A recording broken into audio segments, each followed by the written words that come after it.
का रुदन शुभ संकेत नहीं है माधव।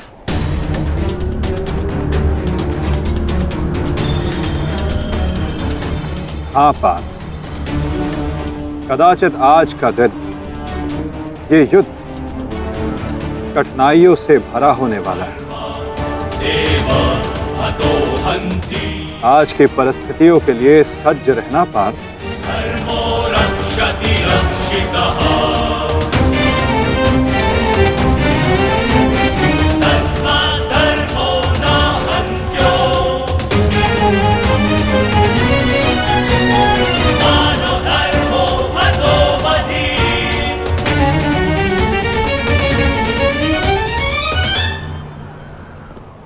अपनी रणनीति बनाने से पूर्व हमारे लिए शत्रु का मन जान लेना, उसकी रणनीति जानना हमारे लिए आवश्यक है।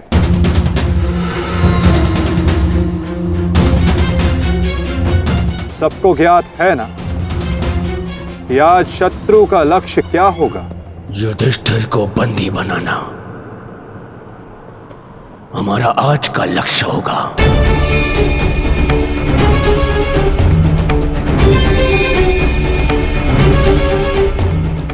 युधिष्ठिर को बंदी बनाकर मुझे इस युद्ध को यहीं समाप्त करना है। मेरे आज भाई वीर गति को प्राप्त हुए हैं। अब तक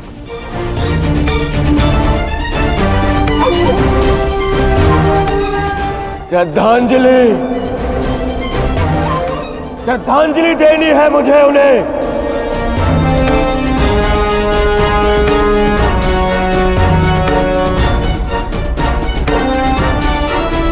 बहुत पीड़ा भरी मृत्यु दी है उस भीम ने मेरे भाइयों को। इन पांडवों को इतनी पीड़ा दूंगा कि अपनी मृत्यु की भिक्षा मांगेंगे ये मुझसे।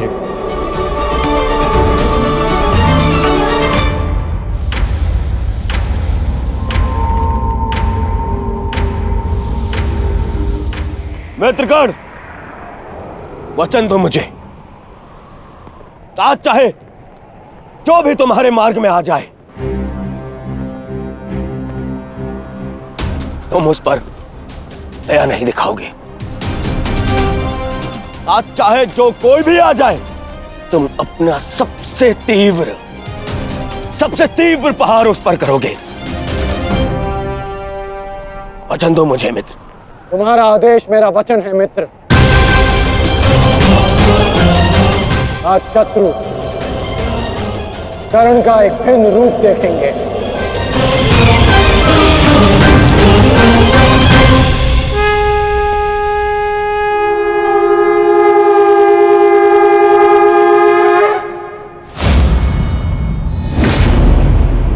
आक्रमण! आक्रमण! आक्रमण! आक्रमण!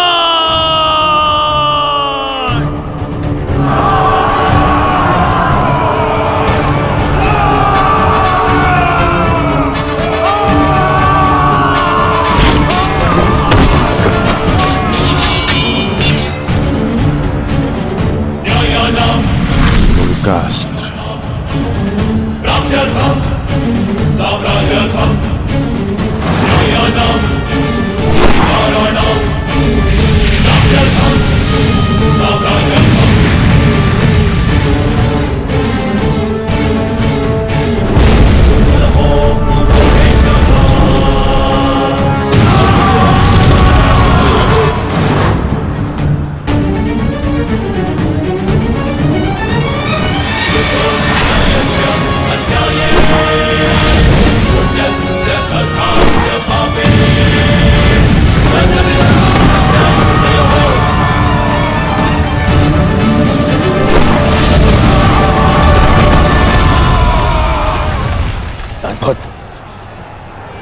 अद्भुत मित्रगण,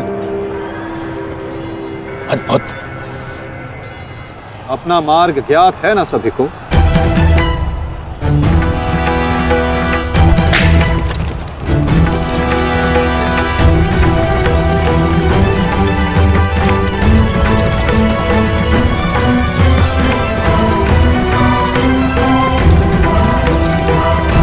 ये क्या कह रहे हो संजय?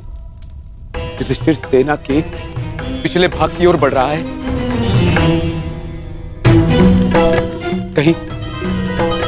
कहीं उसे हमारी रणनीति का भान तो नहीं हो गया?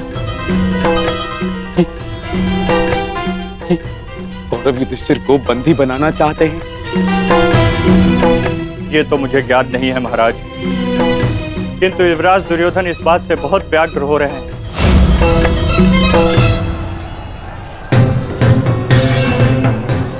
अवश्य इन पांडवों को हमारी रणनीति का ज्ञात है, इसीलिए भीम एक और हमारी सेना को भ्रमित कर रहा है और युधिष्ठिर पीछे जा रहा है। मित्रगण, तुम जाओ, युधिष्ठिर के पीछे तुम जाओ और जाकर उसे बंदी बनाओ। युधिष्ठिर को बंदी बनाना हमारे लिए बहुत आवश्यक है। जाओ मित्र। परंतु मित्र, मैंने महाराज को वचन दिया है कि आज किसी भी कौरव के प्राण नहीं जाएंगे।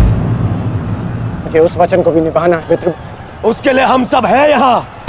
युधिष्ठिर तुम्हारे सामने एक दुर्बल योद्धा है, तुम उसे आसानी से बंदी बना सकते हो मित्र। उसे बंदी बनाते ही ये युद्ध यहीं समाप्त हो जाएगा और मेरे भाइयों की रक्षा भी। मुझे ये युद्ध यहीं समाप्त चाहिए। कर्ण, जाओ आगे। ठीक है मित्र, परंतु मेरी योजना स्मरण रखना। मुझे तुम्हारी योजना स्मरण रहेगी मित्र। आगे बढ़ो। तब से युधिष्ठिर के रथ की ओर तीव्र गति से आगे बढ़ो।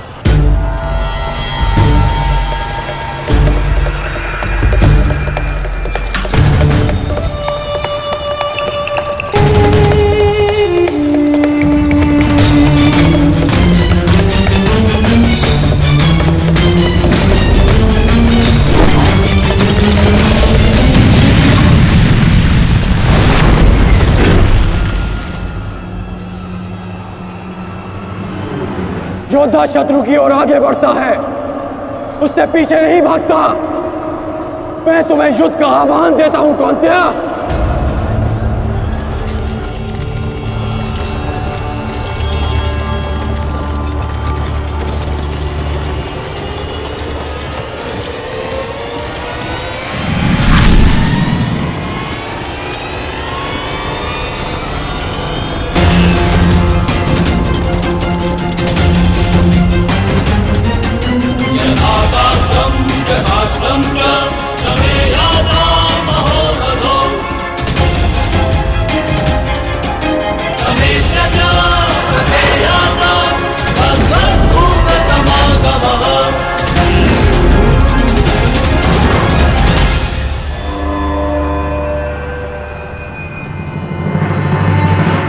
कौन्तेय तुम्हारा आवाहन स्वीकार करता है।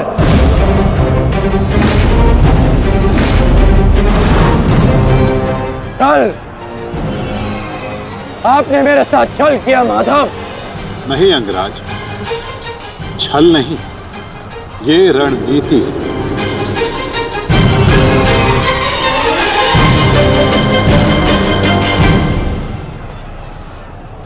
ये युधिष्ठिर का रथ है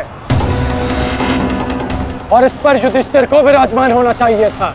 वो तुम्हारी भूल है अंगराज, क्योंकि तुमने रथ को नहीं, रथी को युद्ध के लिए ललकारा है। और तुमने युधिष्ठिर को नहीं, कौन्तेय को ललकारा है, युद्ध का आवाहन दिया और उसने तुम्हारे इस युद्ध के आवाहन को स्वीकार किया है। तुम सदैव मुझसे द्वंद्व करने का अवसर ढूंढते रहे हो कर्ण। समय आ गया है, अब दिखाओ कि तुम कितने समर्थवान और कुशल योद्धा हो। अपना आवाहन पूर्ण करो मुझसे और वहां भ्राता भीम अपनी प्रतिज्ञा पूर्ण करेंगे।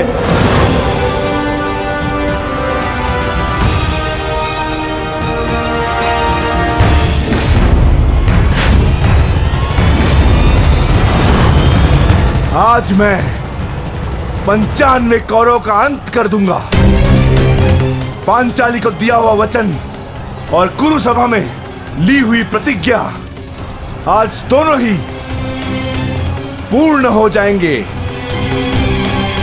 तुम आगे बढ़ो भीम, तुम्हारे मार्ग की बाधा हम दूर करते हैं, आगे बढ़ो।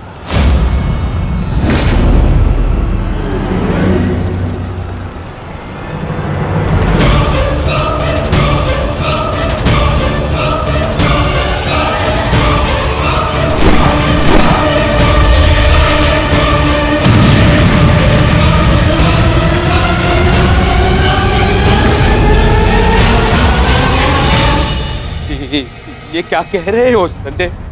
वहां वासुदेव ने काट से कर्ण को फंसा दिया और यहाँ भीम हमारे व्यू में प्रवेश कर चुका है। शेष तीनों पांडव उसके पीछे हैं। अब कौन बचाएगा मेरे पुत्रों के प्राण? कौन करेगा उनकी रक्षा?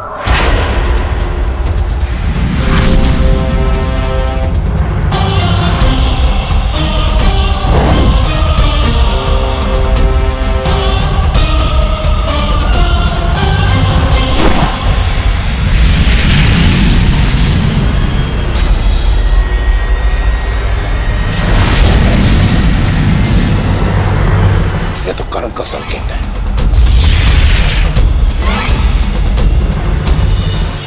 तुम कोई भी संकेत दे लो कर्ण, तुम्हारी सहायता के लिए यहां कोई नहीं आ पाएगा और ना ही मैं तुम्हें कौरवों की रक्षा करने के लिए यहां से जाने दूंगा।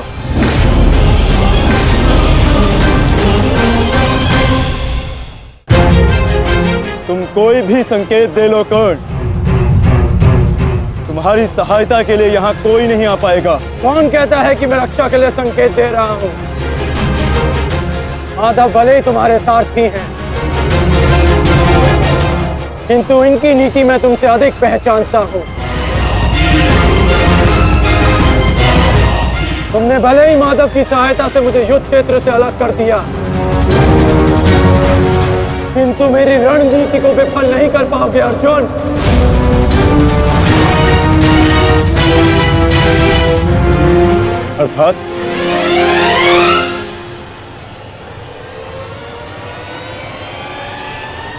अर्थात मैं तुम्हारी रणनीति में नहीं,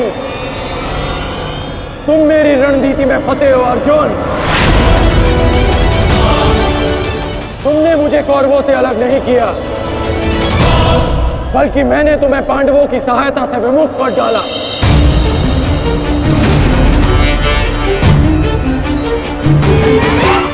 अब तुम भीम की सहायता नहीं कर पाओगे अर्जुन, और भीम किसी कौरव का वध नहीं कर पाएगा।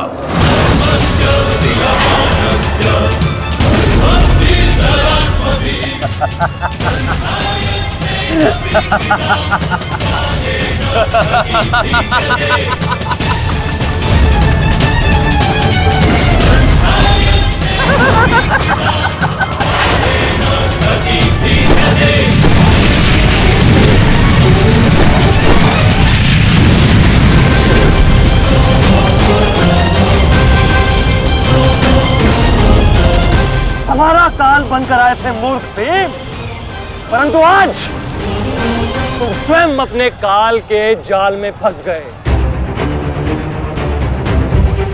प्रिय भ्राता भीम, अकेले ही 100 कौरवों का वध करने की शपथ ली है ना तुमने? तो अब देखते हैं कि इस शपथ को पूर्ण करने का सामर्थ्य तुम में है भी या नहीं। प्रतिज्ञा पूर्ण करना चाहते थे ना गदाधारी? इस प्रतिज्ञा को पूर्ण करने के लिए तुम्हें अब अगला जन्म लेना होगा, क्योंकि इस जन्म में तुम्हें मरना होगा गदाधारी।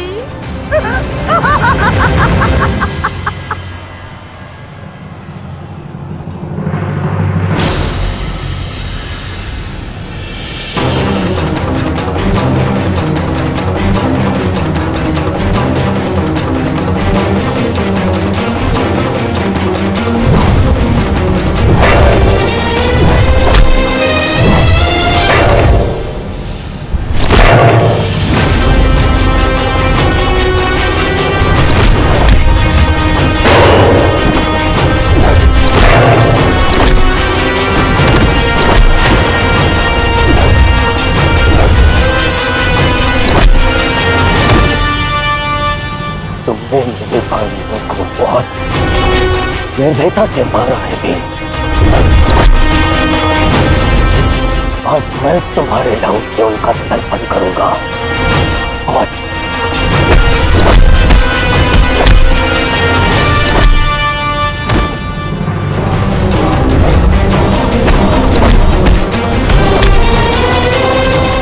मैं तुम्हारे नाम से उनका तर्पण करूंगा।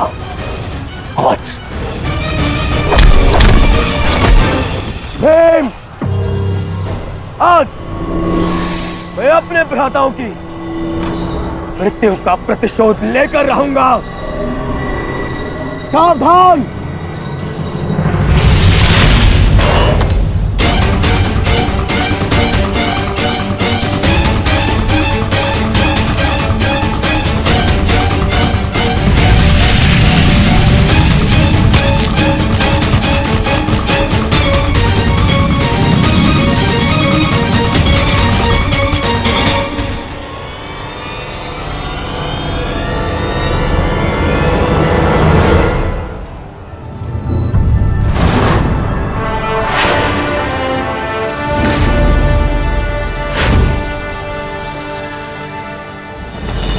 आपका प्रतिशोध पूर्ण हो ना हो, परंतु मेरा प्रतिकार आज अवश्य पूर्ण होगा।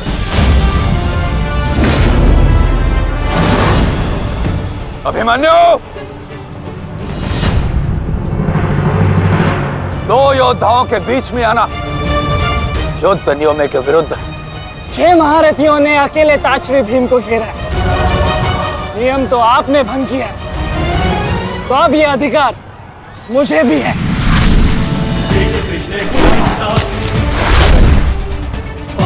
अभिमन्यु!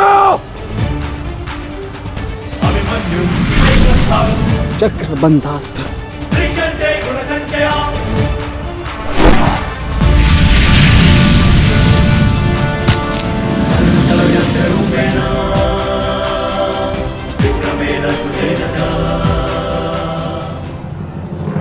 अभिमन्यु, तुम भूल रहे हो, मैं तुम्हारे पिता के आचार्य का पुत्र हूं। चक्रबांध अस्त्र का तोड़ मैं जानता हूं। चक्र विपरीत अस्त्र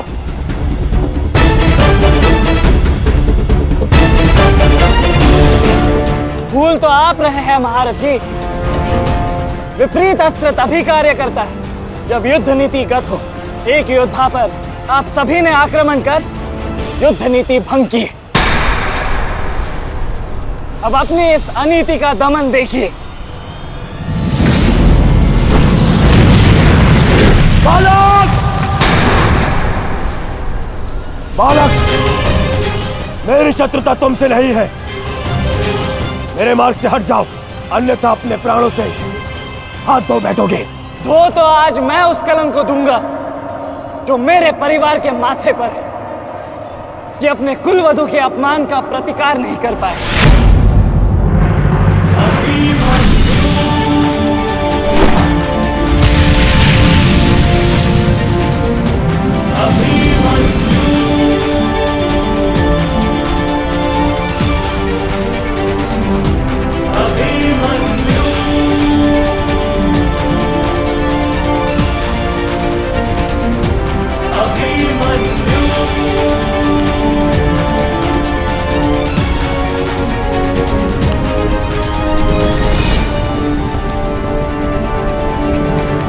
बालक, मेरी शत्रुता तुमसे नहीं है। मेरे मार्ग से हट जाओ, अन्यथा अपने प्राणों से हाथ धो बैठोगे। धो तो आज मैं उस कलंक को दूंगा जो मेरे परिवार के माथे पर है, कि अपने कुलवधु के अपमान का प्रतिकार नहीं कर पाए।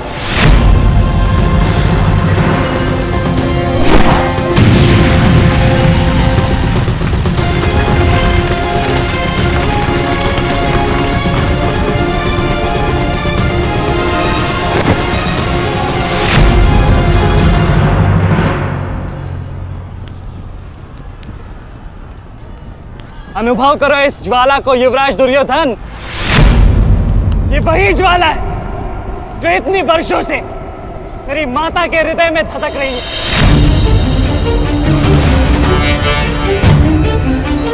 छोटा था मैं बहुत, पर मेरा रोम रोम जल उठता था ये सुनकर कि मेरी माता के साथ क्या हुआ। सोचो, मेरे माता पिता और मेरे काकाओं पर क्या बीती होगी जब उन्होंने वह दृश्य देखा। मेरे माता पर क्या बीती होगी जब सहस्त्रों आंखें उनके वस्त्रहीन होते शरीर पर पड़ रही थी। आज मैं आपको उस अपमान का अनुभव कराऊंगा। आपकी पूरी सेना और महारथियों के समक्ष आपका वस्त्र हरण करूंगा और कोई कुछ नहीं कर पाएगा।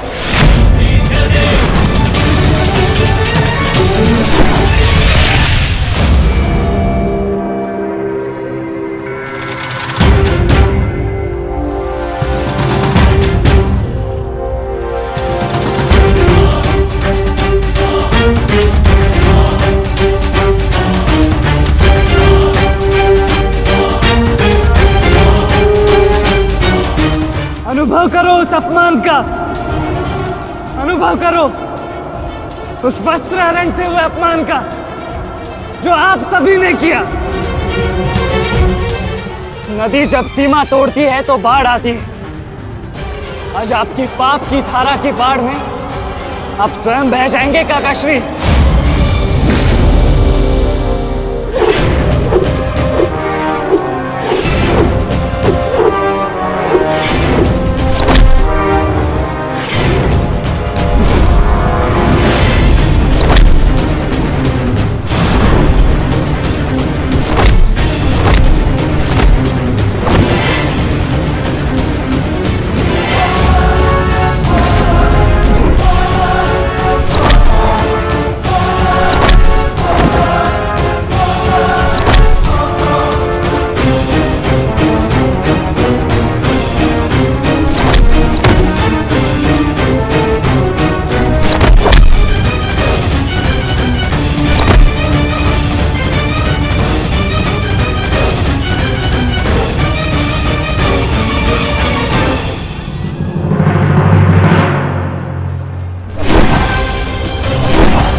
आप अपनी शक्ति व्यर्थ कर रहे हैं आचार्य।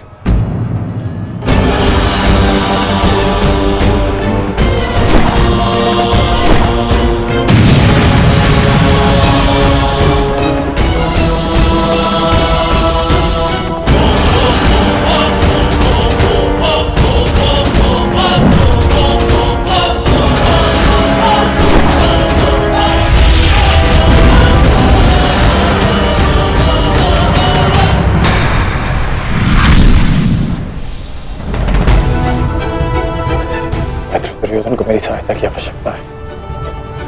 चलो सत्यसेन।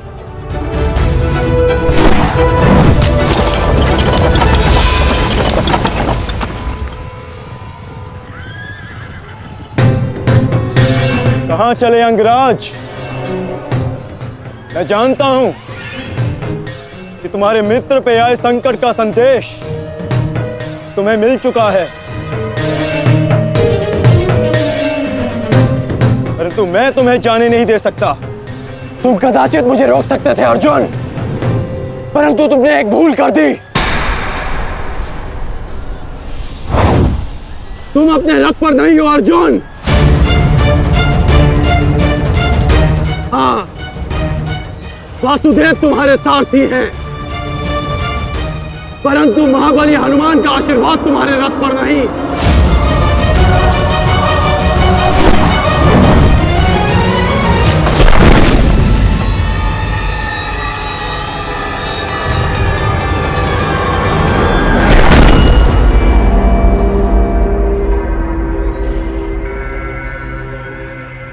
चलो। मैं अभी भी पराजित नहीं हुआ हूं कर्ण। तुम इस प्रकार द्रोण छोड़कर नहीं जा सकते।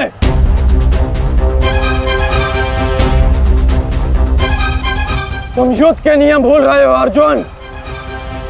युद्ध का नियम है कि महारथी ही महारथी के साथ द्वंद्व कर सकता है, और तुम रथ विहीन हो, इसलिए मैं तुम्हारे साथ द्वंद्व नहीं कर सकता। पहले अपने रथ का पहिया सुधारो, फिर आकर मुझे युद्ध का आह्वान देना, क्योंकि परशुराम शिष्य कर्ण नियम तोड़कर युद्ध नहीं करेगा।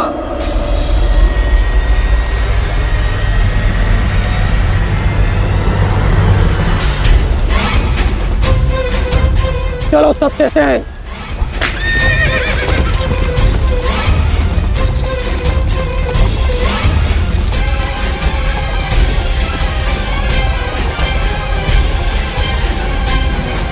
अब समझे पार्थ कि मैं कर्ण की प्रशंसा क्यों करता हूं।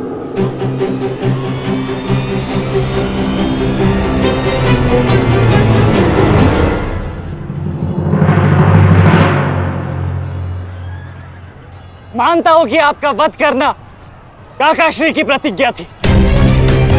उनकी प्रतिज्ञा को भंग करने का दंड मैं सह लूंगा, परंतु आज अपनी माता के अपमान का दंड मैं आपको अवश्य दूंगा।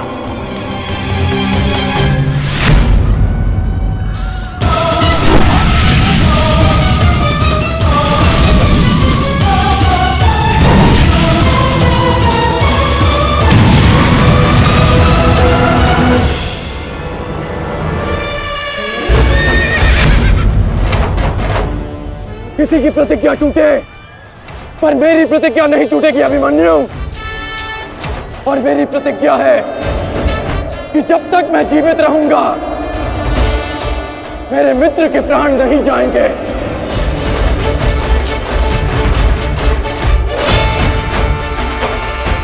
यदि जीवित रहना चाहते हो तो पीछे हट जाओ अभिमन्यु। आप भूल रहे हैं अंगराज कि मैं किसका पुत्र हूं। पीछे हटने के बारे में सोच भी नहीं सकता। तो प्रहार सहने के लिए तत्पर रहो।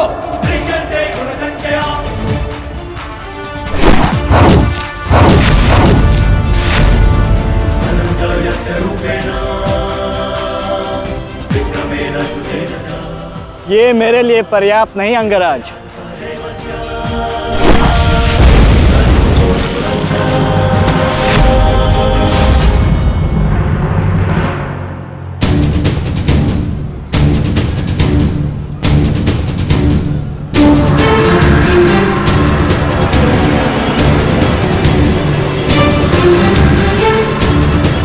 ना मेरे पास बाणों की कमी है और ना प्रहारों की।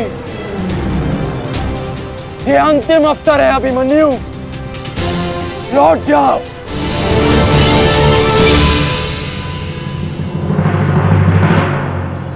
तो मेरे तुनीर में भी उत्तर प्रस्तुत है अंगराज।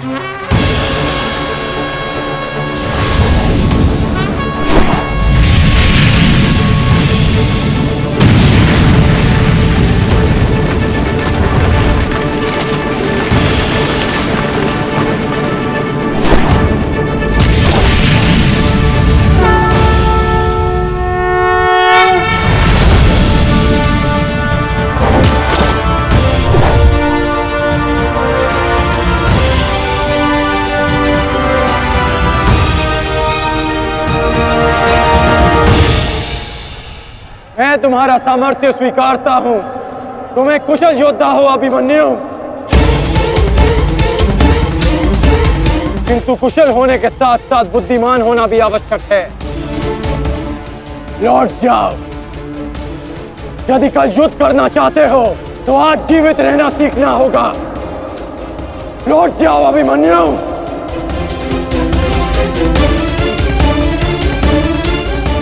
एक योद्धा के लिए आज या कल नहीं होता अंगराज। उसके लिए केवल वो ही पल होता है जिसमें वो मृत्यु के सामने खड़ा होता है। एक वीर योद्धा से सुना था मैं, हे मृत्यु, तैयार यदि तू आने को, प्रसन्न मुखा। द्वार खुला है, तेरा स्वागत, प्रसन्न मुखा।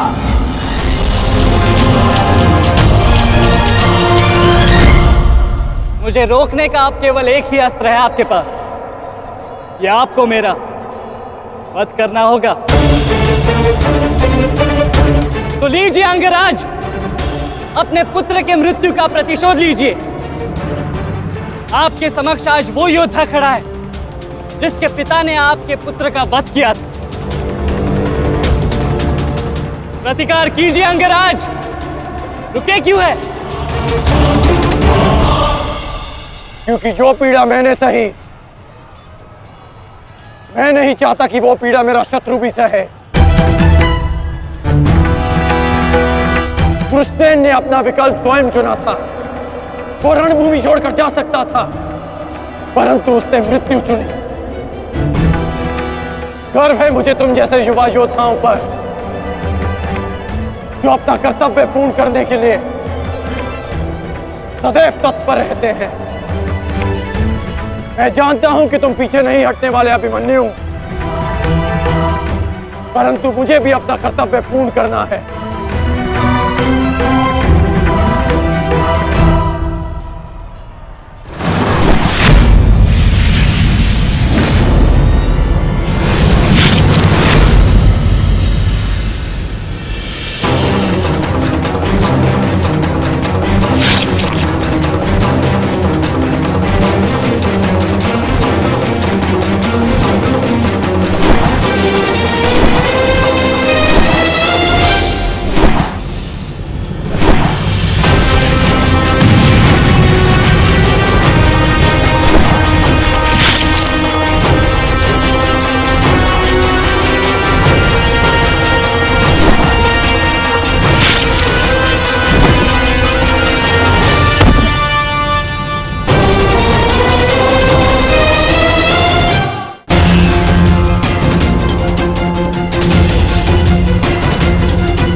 तुम्हें देखकर मुझे अपना बचपन स्मरण हो रहा है। अभी तुम्हारा जीवन आरंभ हुआ है वत्स। इसे इस प्रकार व्यर्थ मत करो। मैं आशा करता हूं कि अगली बार जब हम दोनों मिले तो दो शत्रुओं के भांति नहीं, दो वीरों के भांति एक दूसरे के गले में। अभी तुम्हारा जीवन शेष है। जाओ वत्स।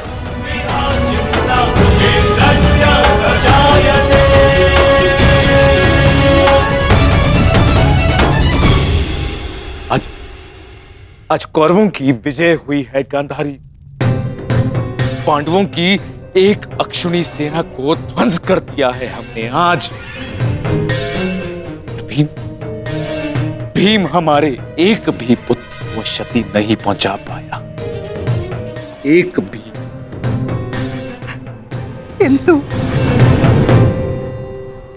किंतु दुर्योधन का क्या महाराज?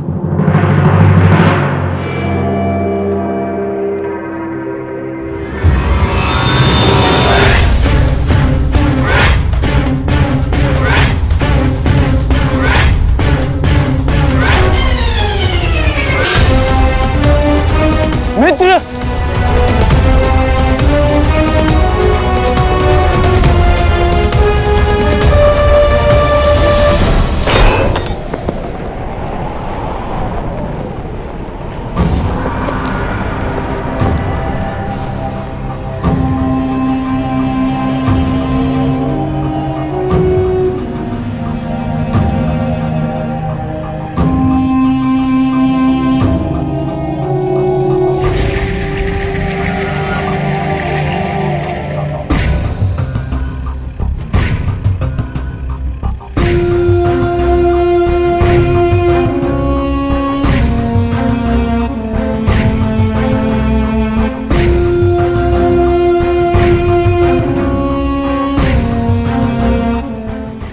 आपको उस अपमान का अनुभव कराऊंगा। आपकी पूरी सेना और महारथियों के समक्ष आपका वस्त्र हरण करूंगा।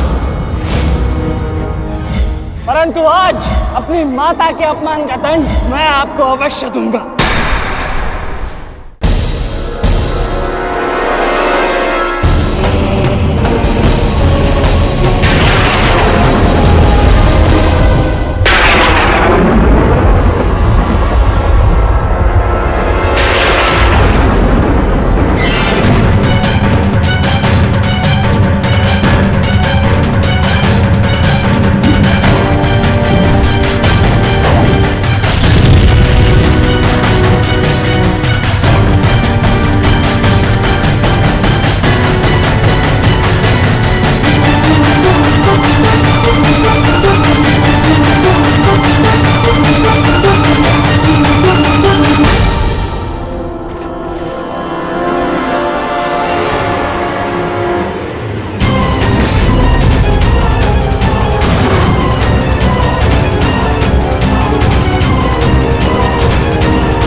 दुर्योधन, रुकिए ज्येष्ठ, ऐसा मत कीजिए। ये क्या कर रहे हैं आप? दुर्योधन, दुर्योधन, ये सब कुछ क्या है? आज के इस युद्ध में हमें विजय मिली है, फिर ये सब कुछ क्यों कर रहे हो तुम? ऐसी विजय जो अपमान की थाली में सजा कर मिले, ऐसी ही विजय से श्रेयस्कर है कि मृत्यु को पालूं। मेरे जीवन में कभी मेरा इतना अपमान नहीं हुआ है। अब इस जीवन का और कोई मूल्य नहीं। मैंने ये युद्ध संपत्ति के लिए नहीं, अपने हट, अपने सम्मान के लिए बुलाई थी। अब जब सम्मान ही नहीं रहा तो इस विजय का मैं क्या करूंगा?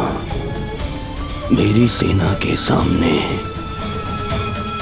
विश्व के महानतम योद्धाओं के रहते वो 16 वर्ष का बालक मेरे वस्त्र हरण कर गया और चेतावनी देकर गया है कि युद्ध में जब भी मिलेगा पुनः यही दोहराएगा। अब ये वस्त्र हरित दुर्योधन सम्राट बन भी गया। कैसे अपनी सेना से, अपनी प्रजा से आंख मिला पाऊंगा मैं? इस लज्जा के साथ मैं अब जीवित नहीं रह सकता। नहीं दुर्योधन, देखो अपने क्रोध पर काबू पाओ। देखो विजय हमारे निकट है दुर्योधन, मानो मेरी बात। छोड़िए मुझे मामाश्री, छोड़िए मुझे, अन्यथा इस अग्नि में मैं अपने आप से पहले आपकी आहुति दे दूंगा। छोड़िए मुझे। नहीं, छोड़िए, छोड़िए मुझे।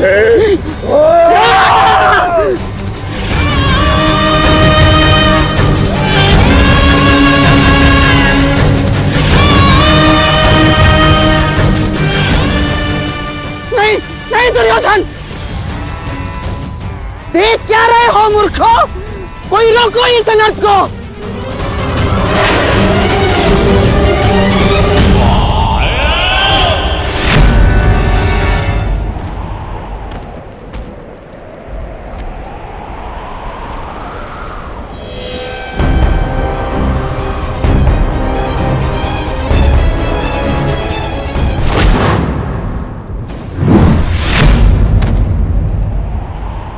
ठहर जाओ मित्र। नहीं, अब नहीं।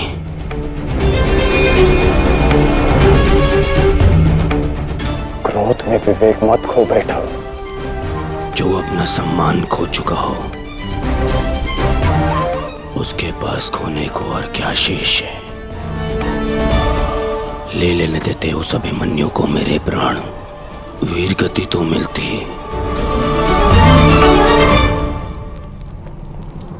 सारी सेना के सामने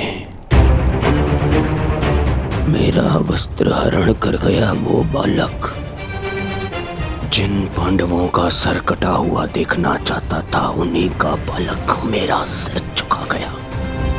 संसार के सारे योद्धा देखते रह गए और वो बालक मुझे अपने बाणों के चक्र में फंसा गया। मैं ये अपमान सहन नहीं कर सकता। क्या करूंगा जीवित रह गए जब संसार के सामने शीश उठाकर चल भी नहीं सकता मैं। इसीलिए अब मैं अग्नि स्नान करूंगा।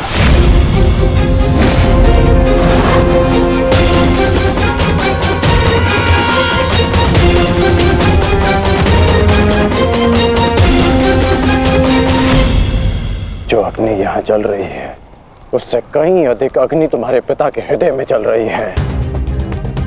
क्या तुम अपने 5 भाइयों का बलिदान व्यर्थ जाने दोगे? क्या अपने पिता को दिया वचन भुला दोगे तुम? अपने चारों ओर देखो मित्र, क्या ये सब व्यर्थी अपने प्राणों के साथ खेल रहे हैं? जो वीर गति को प्राप्त हुए हैं, क्या उनका बलिदान व्यर्थ जाने दोगे तुम? तुम्हारे अनुज, तुम्हारे मामाश्री, तुम्हारे गुरुदेव, ये सब तुम्हारे सम्मान, तुम्हारे अधिकार के लिए लड़ रहे हैं, और तुम अपने कर्तव्य से मुंह मोड़ना चाहते हो। पूछो अपने सैनिकों से कि आज जो युद्ध में हुआ, कि क्या वो उससे लज्जित हैं, या वो कल युद्ध में उसका प्रतिशोध लेंगे? बोलो सैनिकों, प्रतिशोध लेंगे, प्रतिशोध लेंगे, प्रतिशोध लेंगे।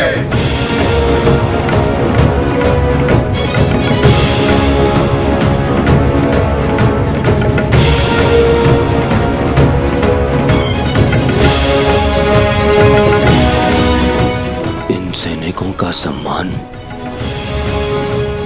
मेरे मन में लगी अग्नि को बुझा नहीं सकता मित्र। मैं तुम्हारे लिए सदैव प्रस्तुत हूं मित्र। आदेश दो मुझे, आदेश दो कि क्या चाहिए तुम्हें। तुम्हारी पीड़ा को शांत करने की औषधि क्या है मित्र, बताओ मुझे। मुझे अपने इस अपमान का प्रतिशोध चाहिए। जिसने मेरा मान हरण किया, उसके प्राण हरण करने हैं मुझे। मुझे अभिमन्यु चाहिए।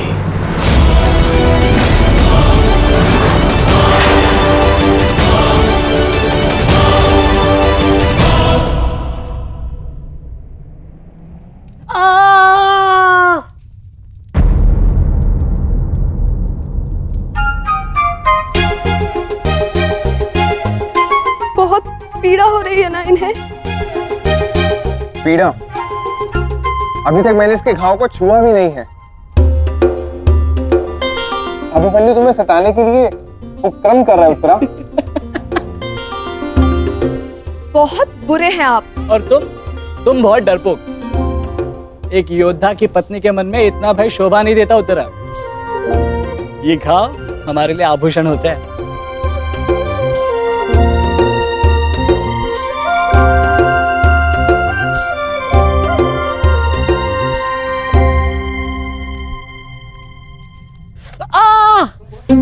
क्यों सताते हो तुम उसे? अब क्या करूं माता, वो तो आजकल हर बात पर क्रोधित हो जाती है। और अब आप भी मुझे डांट रही हो। तुम्हें अधिक चोट तो नहीं आई ना पुत्र? नहीं पिताश्री, बल्कि बहुत कुछ सीखने को मिला।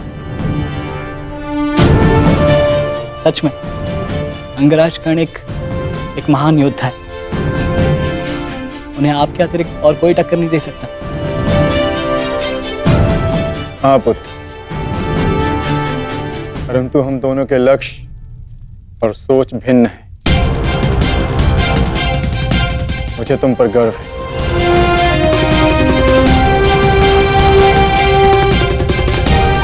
गर्व तो होना ही चाहिए, आज अभिमन्यु ने दुर्योधन को उचित उत्तर दिया।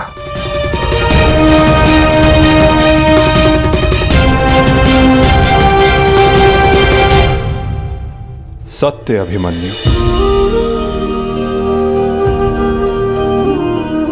आज तुमने जो युद्ध भूमि में किया वो अद्भुत था, और मुझे विश्वास है कि कल का दिन इतिहास में तुम्हारा नाम सदैव के लिए अमर कर देगा अभिमन्यु।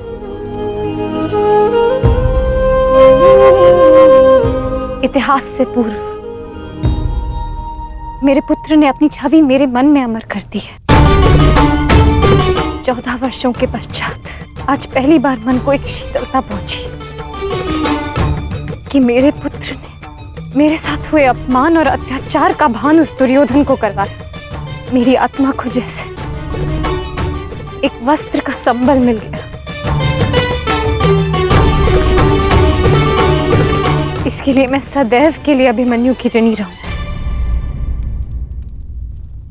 जीवन तो पल पल में है सखी, जिस पल को जी लो वही जीवन होता है। आज तुम प्रसन्न हो, जी लो सखी, आज का दिन जी लो। कल का दिन तो अभिमन्यु के जीवन का अंतिम दिन होना चाहिए, और स्मरण रहे सरल मृत्यु नहीं देनी है उसे। मृत्यु आने की पीड़ा का आभास कराना है, और जब तक वो भूमि पर रेंगता हुआ दया की भीख ना मांगे, मृत्यु नहीं आनी चाहिए उसे। वो मृत्यु मांगेगा और मैं हर पल उसे मृत्यु और जीवन के बीच में झुलाऊंगा मैं उसे। असंभव युवराज, जब तक युद्ध भूमि में पांडव उपस्थित हैं तब तक अभिमन्यु तक पहुंचना असंभव होगा। वैसे तो इन्हें याद होगा कि आज आपके साथ जो हुआ उसका प्रतिशोध आप अवश्य लेंगे।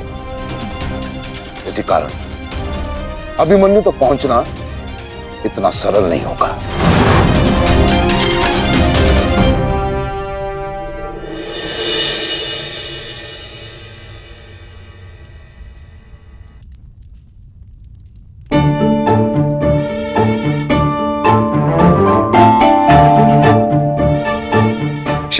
क्षमा कर दो, भूल हो गई बस।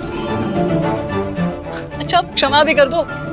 जिसने युवराज दुर्योधन का मस्तक झुका दिया वो आज तुम्हारे समक्ष सर झुकाए मना रहा है तुम्हें। देखो, किसी ने मुझे इस प्रकार सर झुकाए देख लिया ना तो मेरा बहुत उपहास उड़ाया जाएगा।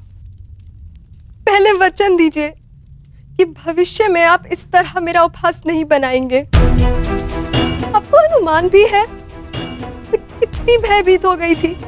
अब इसमें भयभीत क्या होना उत्तरा? आप नहीं समझेंगे, मुझे आपसे बात ही नहीं करनी। तो ठीक है, मत बात करना, परंतु कल यदि लौटा नहीं ना तो पछताना नहीं कि... दोबारा ऐसे मत बोलना आर्य। भाई खो चुकी हूँ, पति नहीं खो सकती। क्षत्रिय हूँ, अपने अधिकार लेना जानती हूँ। आपको लौटना होगा, क्योंकि इस बार केवल मैं नहीं, आपकी होने वाली संतान भी आपकी प्रतीक्षा करेगी।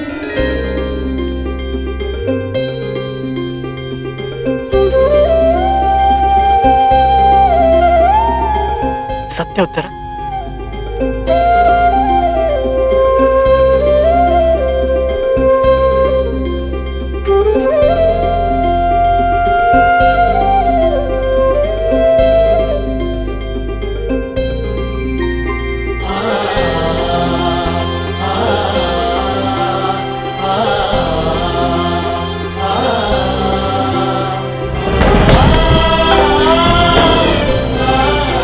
मैं तुम्हें वचन देता हूं उत्तरा, तुम और हमारी संतान सदा मुझ पर गर्वित रहेंगे। जानती हूँ आपकी संतान बहुत भाग्यशाली है, उसे अपने पिता की शौर्य गाथा सुनने को मिलेगी। गाथाएं विजय के साथ होती है उत्तरा, और विजय भी शेष है। युद्ध शेष रहे या ना रहे, उस अभिमन्यु के प्राण शेष नहीं रहने चाहिए आचार्य। आप सेनापति तीरगत के वीर नरेशु शर्मा, मध्य नरेश शैल्य, अश्वत्थाम अंगराज, इतने वीरों के होते हुए भी क्या एक बालक को बंदी बनाया नहीं जा सकता? तुम्हारे प्रतिशोध के लिए केवल कुशल योद्धाओं की नहीं, बल्कि एक उत्तम योजना की आवश्यकता है मेरे होने वाले सम्राट। हमारी सफलता एक उत्तम योजना में छिपी है।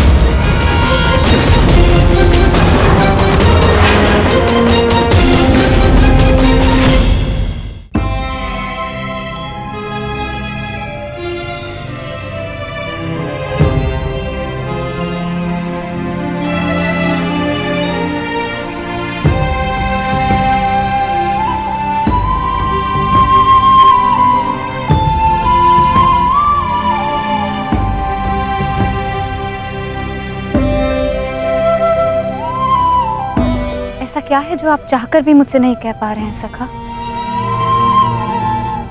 ये रात का अंधकार भी आपके मुख पर आए हुए भाव मुझसे नहीं छुपा सकता।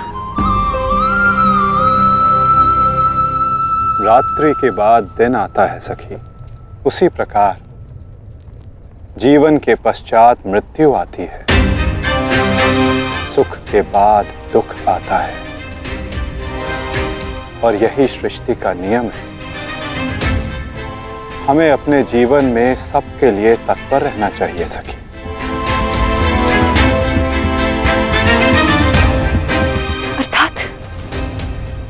अर्थात जो मेरा भय है, क्या वो सच होने वाला है माधव? क्या कल पांडवों के साथ कुछ अनिष्ट होने वाला है?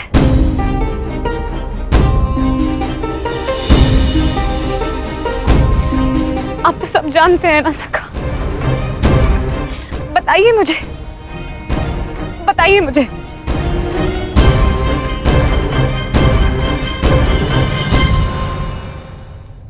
कभी कभी भविष्य का ज्ञान होना भी दुख का कारण बन सकता है सखी।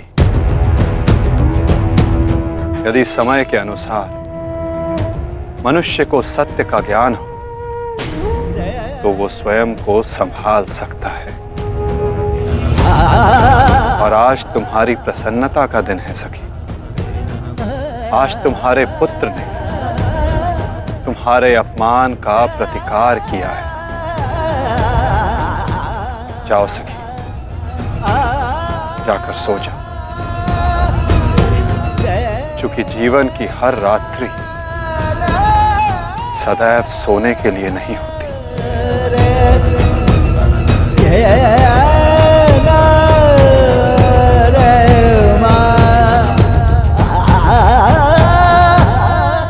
मैं तब तक सो नहीं पाऊंगा जब तक मेरा प्रतिशोध पूर्ण ना हो जाए आचार्य। प्रतिशोध की आग में कोई और भी जल रहा है। युवराज दुर्योधन,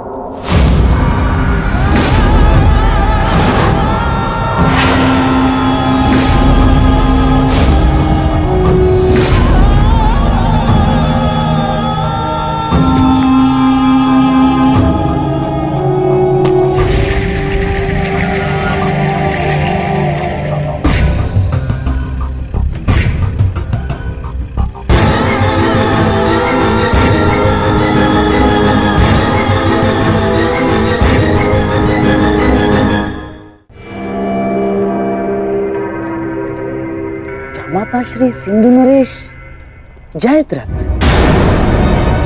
भूल को क्षमा किया जा सकता है, अपराध को नहीं। इस अपमान के पश्चात में जीत बचा तो ऐसा भयंकर प्रतिशोध होगा कि तुम पांचों की आत्मा कांप उठेगी। प्रतिशोध लूंगा। कल तुम्हारे साथ साथ मेरा प्रतिशोध भी पूर्ण होगा और मैं सम्मान सहित तुम्हारी बहन दुशला को अपना मुख दिखा सकूंगा।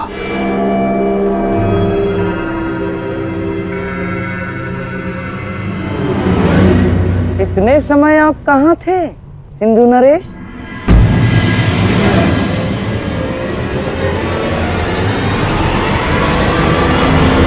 अपने अपमान के प्रतिशोध का प्रबंध कर रहा था।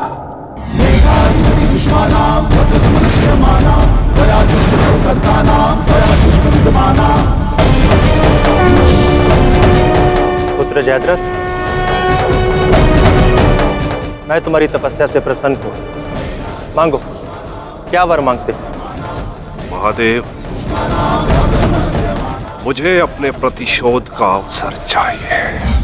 शपथ ली है मैंने, जब तक पांडवों के अपमान का प्रतिशोध नहीं लूंगा तब तक मुकुट धारण नहीं करूंगा। और वो दिन कल आएगा वो दिन जब मैं पांडवों को ऐसी पीड़ा दूंगा कि वो जीवन भर नहीं भुला सकेंगे। महादेव का आशीर्वाद है मेरे साथ और मैं तुम्हारे साथ युवराज, तुम्हारी योजना और मेरा प्रतिशोध दोनों कल सफल होंगे।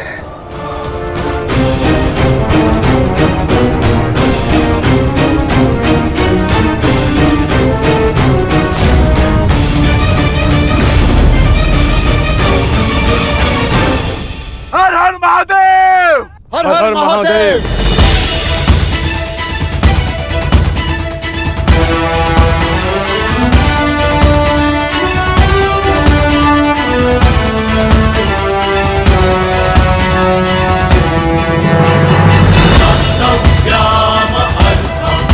सर्वोत्तम बनो पुत्र, संसार के सभी योद्धाओं में तुम्हें सबसे अधिक कीर्ति प्राप्त हो।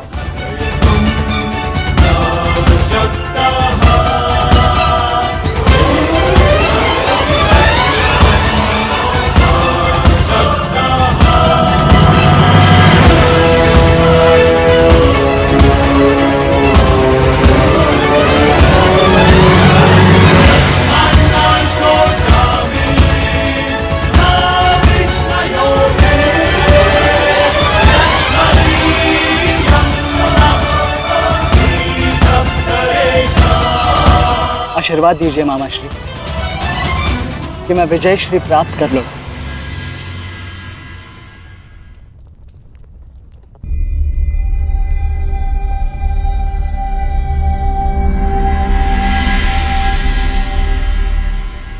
विजय तो कायरों को भी प्राप्त होती है पुत्र,